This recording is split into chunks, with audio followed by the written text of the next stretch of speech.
Charles Manson es un nombre que produce escalofríos. No es solo un criminal, es un símbolo de algo oscuro en la historia estadounidense. Se hizo famoso por crímenes terribles, pero su historia es más compleja. Es la historia de un hombre que usó un tiempo de cambio para crear su propio mundo de caos y violencia. Para entender a Manson, primero debemos observar el tiempo en que vivió. Los 1960 en Estados Unidos fue una década de gran transformación. Los jóvenes cuestionaban todo, cuestionaban al gobierno, a sus padres y las viejas formas de vida. Esta fue la era de los hippies, la paz y el amor, pero también fue un tiempo de profunda división e incertidumbre, lo que lo convirtió en un terreno fértil para los manipuladores. Este período se conoció como el movimiento de la contracultura.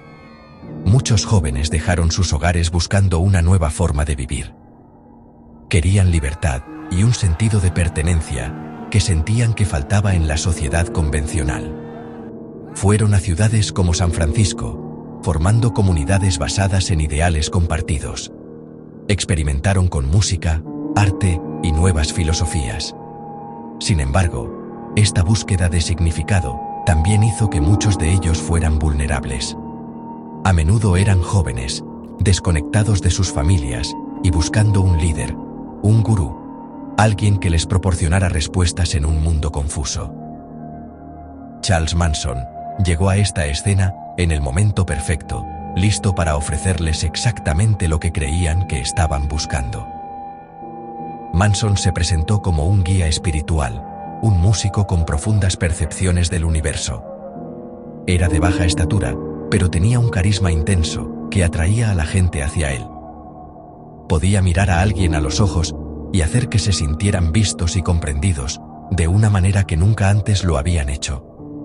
Usó el lenguaje de la contracultura, amor, libertad y rebelión, para reunir a un grupo de seguidores a su alrededor. Estos seguidores eran en su mayoría hombres y mujeres jóvenes que se sentían perdidos y rechazados por la sociedad. Manson les ofreció un lugar al que pertenecer, una familia. Les prometió una nueva realidad, un mundo donde serían los elegidos, libres de las reglas de la sociedad que despreciaban. Lo que comenzó como un grupo aparentemente inofensivo de hippies viviendo en una comuna, rápidamente se convirtió en algo mucho más siniestro. Manson no era un hombre de paz, era un hombre forjado por una vida de ira y rechazo. Vio el caos de los 1960 no como una oportunidad para el amor, sino como una oportunidad para el poder y la venganza. Torció los ideales de la época para adaptarlos a su propia visión oscura. Los símbolos de paz y el poder de las flores que definieron el verano del amor pronto serían eclipsados por la horrible violencia orquestada por Manson, manchando para siempre la memoria de ese tiempo esperanzador y mostrando al mundo el potencial aterrador que reside en un líder carismático que se aprovecha de los perdidos. Para entender el monstruo en que se convirtió Charles Manson, debemos mirar al niño que fue. Su vida comenzó con inestabilidad y negligencia, una base construida sobre arena. Nacido en 1934 en Cincinnati, Ohio, su nombre completo era Charles Mills Maddox. Su madre, Kathleen Maddox, era una joven de 16 años que no estaba preparada para la maternidad. A menudo tenía problemas con la ley y pasó tiempo en prisión por robo. El joven Charles nunca conoció a su padre biológico y recibió el apellido Manson de un hombre con el que su madre se casó brevemente. Su infancia fue una serie caótica de diferentes hogares, parientes e instituciones. Nunca tuvo una familia estable o un lugar al que realmente pudiera llamar suyo, lo que creó un profundo vacío dentro de él. Esta falta de un ambiente hogareño estable tuvo un efecto profundo y dañino en su personalidad en desarrollo. Aprendió temprano que el mundo era un lugar poco confiable y a menudo cruel. La confianza era un concepto extraño para él. Pasó tiempo en varios hogares de acogida y con diferentes parientes, pero nunca se sintió querido o amado. Más tarde, dijo que su madre una vez lo vendió a una camarera sin hijos por una jarra de cerveza, una historia que, sea o no cierta, muestra el profundo sentimiento de abandono que sintió. Este rechazo constante alimentó una poderosa necesidad de atención y control. Si no podía recibir amor, En su lugar, exigiría miedo y obediencia, un patrón que definiría toda su vida. Cuando era un niño pequeño, Manson comenzó a meterse en problemas. Sus primeros crímenes fueron pequeños, robo y allanamiento de morada, pero rápidamente escalaron. Fue enviado a una serie de escuelas para niños y reformatorios, que se convirtieron en su verdadera educación.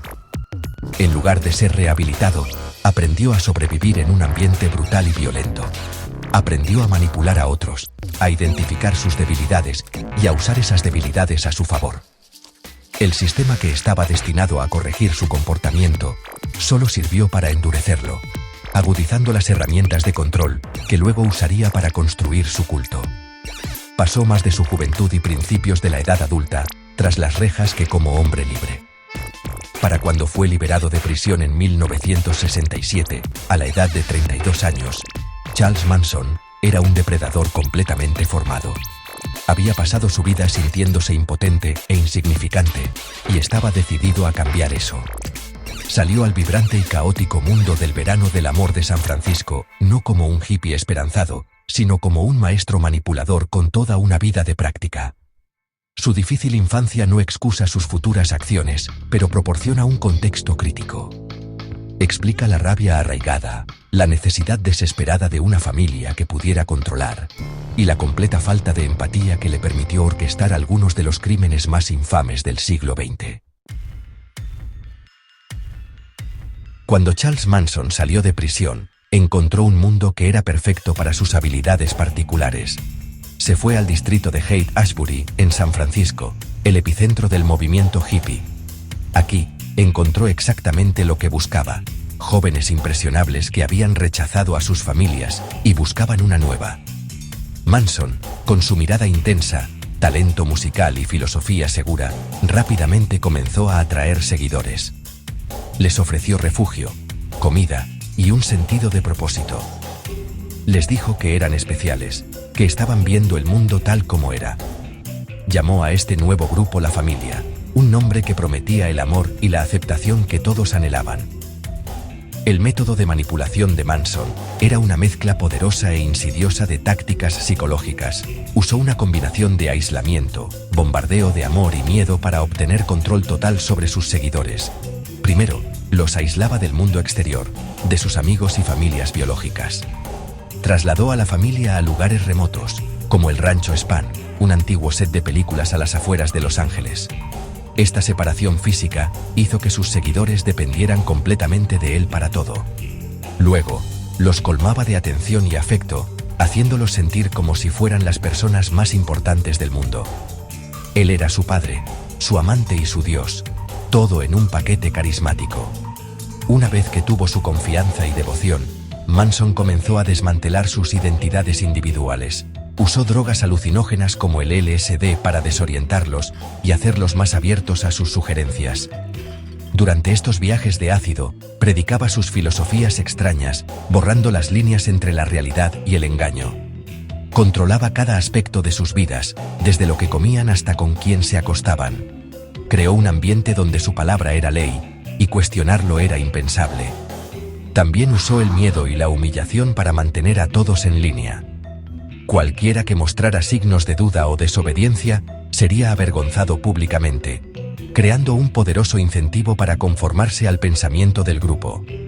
Con el tiempo, las personalidades individuales de sus seguidores fueron borradas y reemplazadas por una identidad colectiva única leal solo a él. Ya no se veían a sí mismos como individuos, sino como extensiones de la voluntad de Manson. Creían que era un profeta, quizás incluso Jesucristo, y que él tenía las llaves de su salvación. Este control absoluto fue la base sobre la cual se construiría su reinado de terror. La familia ya no era un grupo de hippies pacíficos. Se había convertido en un culto peligroso, un arma que Manson podía usar contra la sociedad que había llegado a odiar. Estaban listos y dispuestos a hacer cualquier cosa por él, incluso matar. La imagen idílica de la contracultura de los años 60 se hizo añicos en el verano de 1969. La noche del 8 de agosto, Charles Manson puso en marcha un plan de violencia inimaginable. Él no participó en los asesinatos, pero fue el arquitecto del horror.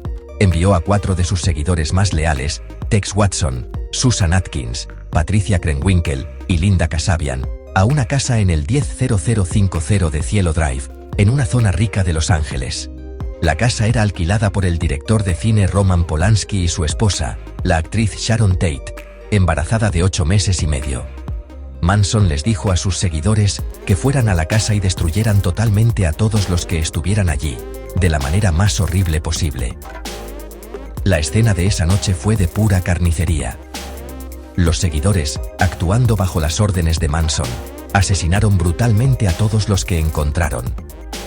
Sharon Tate suplicó por la vida de su hijo nonato, pero sus súplicas fueron ignoradas. También fueron asesinados Jay Sebring, un famoso estilista de celebridades, Abigail Folger, heredera de una fortuna cafetera, y Wojciech Frykowski, el novio de Folger.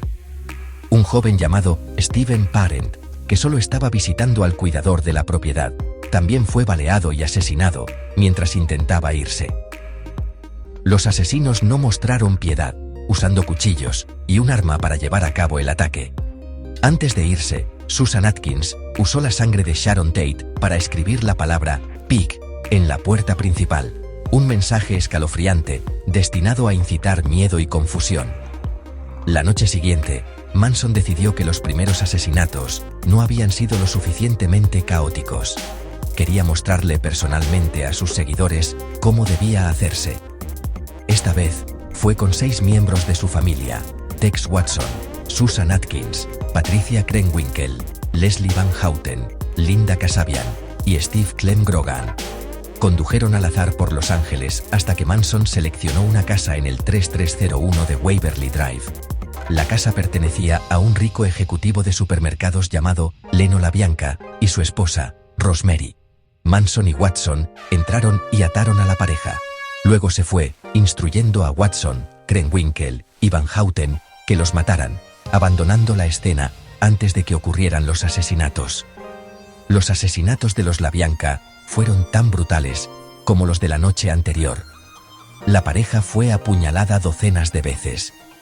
Después de los asesinatos, los seguidores usaron la sangre de las víctimas para escribir mensajes en las paredes y el refrigerador. Escribieron "muerte a los cerdos" y "levántense", y escribieron mal "Helter Skelter" en la puerta del refrigerador. Estas 2 noches de terror, que se conocieron como los asesinatos de Tate LaBianca, enviaron una ola de pánico por Los Ángeles y todo el país. Los crímenes fueron tan sin sentido y violentos que nadie podía entender el motivo. La ciudad de Los Ángeles fue dominada por el miedo, mientras el lado oscuro y violento de los años 60 quedaba al descubierto para que todos lo vieran. El motivo detrás de los horribles asesinatos de Tate LaBianca no fue un robo o una venganza personal. Estaba arraigado en una profecía extraña y retorcida que Charles Manson llamó Helter Skelter.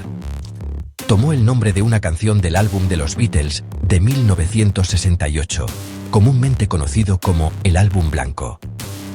Manson estaba obsesionado con los Beatles y creía que se comunicaban con él a través de su música. Interpretó las letras de sus canciones como mensajes codificados que predecían una inminente guerra racial apocalíptica. Creía que esta guerra era inevitable y que era su destino ayudar a comenzarla. Helter Skelter no era solo una canción para él, era el plan para el fin del mundo. Según la teoría delirante de Manson, la gente negra pronto se levantaría y comenzaría una revolución violenta contra el sistema blanco. Matarían a personas blancas ricas en sus hogares y el caos resultante destrozaría la sociedad. Manson convenció a sus seguidores de que esta guerra racial no solo se avecinaba, sino que era su trabajo desencadenarla. Creía que la gente negra no sabía cómo iniciar la revolución por sí misma, así que la familia tenía que mostrarles cómo. Los asesinatos de Tate LaBianca fueron diseñados para parecer que fueron cometidos por radicales negros, lo que Manson esperaba que provocara una reacción violenta de la comunidad blanca y encendiera la guerra. El plan de Manson para después de la guerra era igual de elaborado. Les dijo a sus seguidores que, mientras el mundo se destruía a sí mismo, la familia se escondería en una ciudad subterránea secreta en el desierto del Valle de la Muerte. Esperarían allí hasta que terminara la guerra. En su profecía, la comunidad negra ganaría la guerra, pero sería incapaz de gobernarse a sí misma. En ese momento, necesitarían un líder. Charles Manson y su familia entonces emergerían de su escondite para tomar el control. Él se convertiría en el gobernante del nuevo orden mundial, con sus seguidores como la nueva élite. Esta fantasía satisfacía su deseo de toda la vida de poder y control sobre la sociedad que siempre lo había rechazado. Las palabras escritas con sangre en las escenas del crimen, cerdo y Helter Skelter, eran referencias directas a esta visión retorcida. Cerdo era un término despectivo usado para la policía y el sistema, y Manson esperaba que culpara a grupos radicales como los Panteras Negras. Helter Skelter era el nombre del apocalipsis mismo. Este concepto era el pilar central del sistema de creencias de Manson. Era la justificación última de la violencia, transformando el asesinato sin sentido en un acto necesario de importancia cósmica a los ojos de sus seguidores con el cerebro lavado. No estaban cometiendo crímenes, eran parteros de un mundo nuevo, todo según el evangelio oscuro de Charles Manson. Sección 8. Los largos años en prisión. Un enigma enjaulado. Charles Manson pasó el resto de su vida, más de 45 años, tras las rejas. La vida en prisión hizo poco para cambiarlo o disminuir su notoriedad. Siguió siendo una figura desafiante e impenitente, un símbolo del mal para muchos. Se le negó la libertad condicional una docena de veces, y la Junta de Libertad Condicional concluyó sistemáticamente que seguía siendo un peligro para la sociedad. Durante sus décadas de encarcelamiento, no fue un prisionero modelo. Fue citado por numerosas violaciones, incluyendo posesión de armas, venta de drogas y agresión a personal penitenciario. Parecía adaptarse al ambiente carcelario tal como se había adaptado a todas las demás instituciones en su vida, usando sus habilidades manipuladoras para sobrevivir y mantener un sentido de importancia. Incluso tras las rejas, Manson siguió fascinando al público.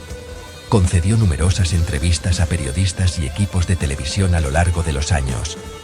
En estas entrevistas, a menudo divagaba y era incoherente, hablando en acertijos y contradicciones. Pasaba de ser un filósofo de voz suave a un loco delirante en un instante. Nunca asumió la responsabilidad de los asesinatos, culpando en cambio a la sociedad, a sus seguidores o a las propias víctimas.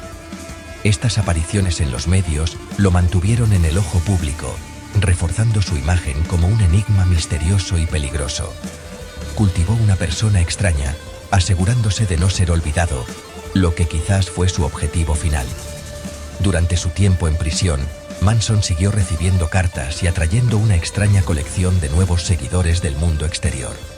Algunas personas se sentían atraídas por su retórica anti-establecimiento, mientras que otras simplemente estaban fascinadas por su oscuro carisma. Incluso se comprometió con una joven llamada Afton Star Burton en 2014, quien lo había estado visitando en prisión durante años. El matrimonio nunca se llevó a cabo, y más tarde se sugirió que su principal interés era obtener la posesión de su cuerpo después de su muerte para crear una atracción turística pública. Este episodio extraño demostró que incluso como un anciano en una celda de prisión, el poder de Manson para atraer y manipular a otros no se había desvanecido por completo. El 19 de noviembre de 2017, Charles Manson murió por causas naturales a la edad de 83 años. Su muerte marcó el final de un capítulo largo y oscuro, pero no borró su impacto. Para muchos, su muerte trajo una sensación de cierre, pero para otros, simplemente solidificó su lugar en la historia como un ícono cultural del mal. Pasó más de 2/3 de su vida encerrado, pero en muchos sentidos, nunca perdió la guerra por la atención que había estado librando desde que era un niño desatendido. Su cuerpo fue fuente de batallas legales después de su muerte, un testamento final al caos que lo rodeó incluso en sus últimos momentos.